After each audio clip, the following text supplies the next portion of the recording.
barchaga yaxshimisizlar? Tinchmisizlar? 29-aprel Portugaliyadaman. Lissabon shahrida. Hozir ko'prikda edim.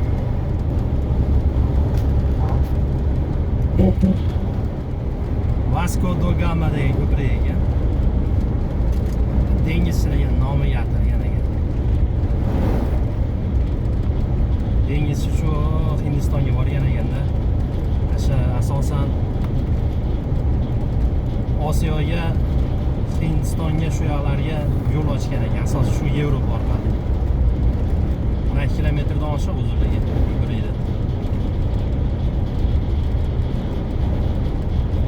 Keyin uchta palasa narigi tomonga anjancha qilib aytganda, uchta palasa ashaqqa qarab ketyapti.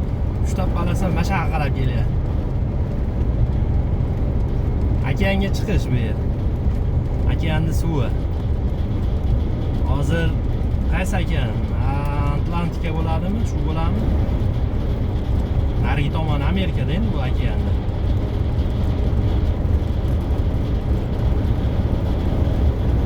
Keng, juda keng. Keyin safar yurganimda ham ancha tomosha qilib, shoshilib ketgandim. Chexiyadan Shkoda 7 ta yuklab kelgandim. Tushirdim buni. Endi ro'da tushirib, keyingi zakasiga ketyapman. Shu yaqin atrofda 41 kilometr qoldi. Fransiyaga, Bordeaux shahriga tushiraman. 2 kun yo 3 kunlik yo'lda. Keyingi hafta tushirsam kerak menimcha.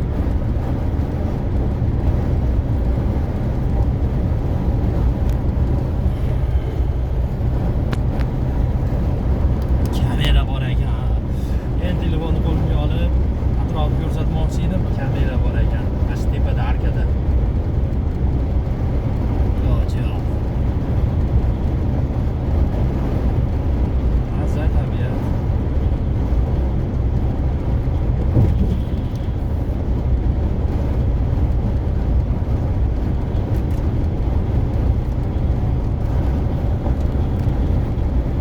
Telefon derazatorni shaytlayapti, ha? Mayli.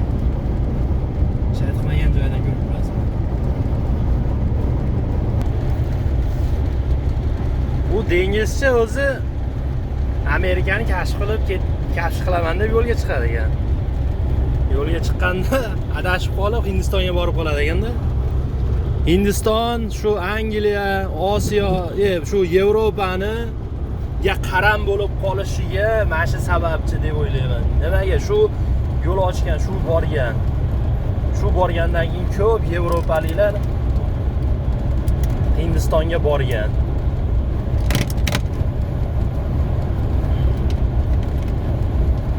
Borib, endi uni bir o'zingizlar o'qisanglar tushunasizlar.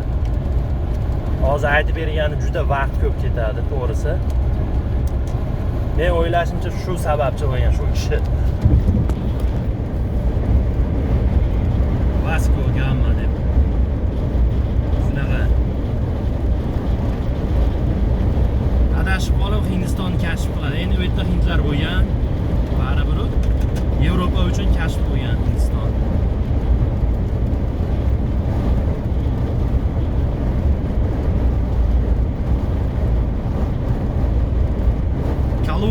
Bilmadim endi keyin borganmi Amerikaga. Yosh paytda bularga moda bo'lganmi? Kashf qilish. Amerikaga borgani. Kolumb ham shu Ispaniyada odamlarni olib ketadi. O'zi italiyalik bo'ladi. Ispaniya qirolichasi yordam berib shu Amerikani kashf qilgani. Sponsori Ispaniya qirolichasi bo'ladi. Yo'lda nima bo'ldi ekan bular? Sal qoldi. Mashina sal qoldi borardi.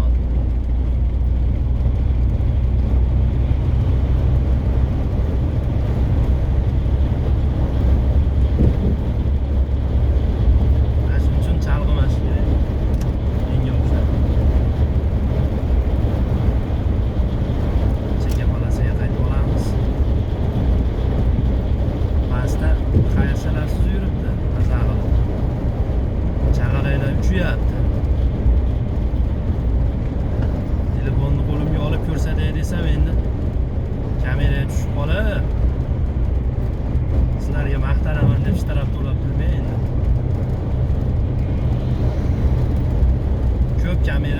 ham sun'iy intellekt bilan ishlaydi. Germaniyada hatto telefonni mashinaga qo'yib qo'yib, qo'lingizni ushlamasdan gaplashib ketyapsiz ham ishtarab soladi. Sun'iy intellekt bu kim bilandir gaplashyapti, chalg'iyapti deb ishtarab jo'natib qo'yadi. Prямо sho'pirni o'ziga jo'natadi. Shu yuzingizdan taniydi o'zi. Polni bular bazaga kirgani. Yevropada yurgan odamlarga. Bir marta ishtarabga tushgandan keyin tamom o'sha odamni o'zi tanib oladi kamera. Keyin yana bir narsani eshitdim. Hozir Polshada magnitofonga ishtarab solyapti. Magnitofonga. Nima uchun desa, magnitofon radioni yillik abonent to'lovini to'lamagani uchun. Polshada radio eshitish ham pulli ekan. Sizlar eshitib qolmasin ola buni. Abonent to'lovi bor ekan radioni ham hatto. Malades dedim. Yaqinda yangiliklarni ko'rib qoldim. Hozir parkingga kirishim kerak. Shu yerda adashmasam, shu vaqtim oz qolgan, yuk yuklaganni ulgurmayman. To'xtab olsam hali erta, bir arosat vaqt qoldi. Hozir to'xtab hisob-kitob qilaman, yo'limni ko'raman.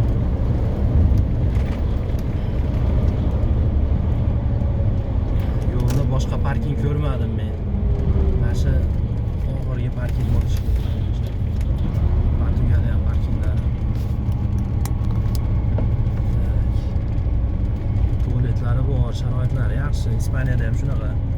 Fransiyada вообще gap yo'q, lekin Fransiyaniki ham bepul dushlari ham bor. Endi shunday joy topish kerakki, yonimda xaladenlik bo'lmashi kerak. Kechasi bilan tarilatib chiqib uyqu bermaydi. Keyin yana Ruminiyani mashinasini bosish kerak. Ruminiyaning ko'p o'g'rilari.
Qo'ygan joyim hozir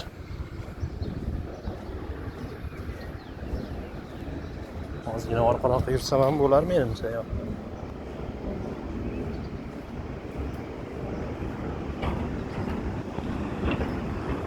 Yaxshi. Orqamcha chiqmabdi. Olaveradi. Shunaqa sog' bo'lasizlar endi. Dam olish xudo olasa bugun ancha ishlab qo'ydim bugunga. 700 kilometrdan oshiq yurdim.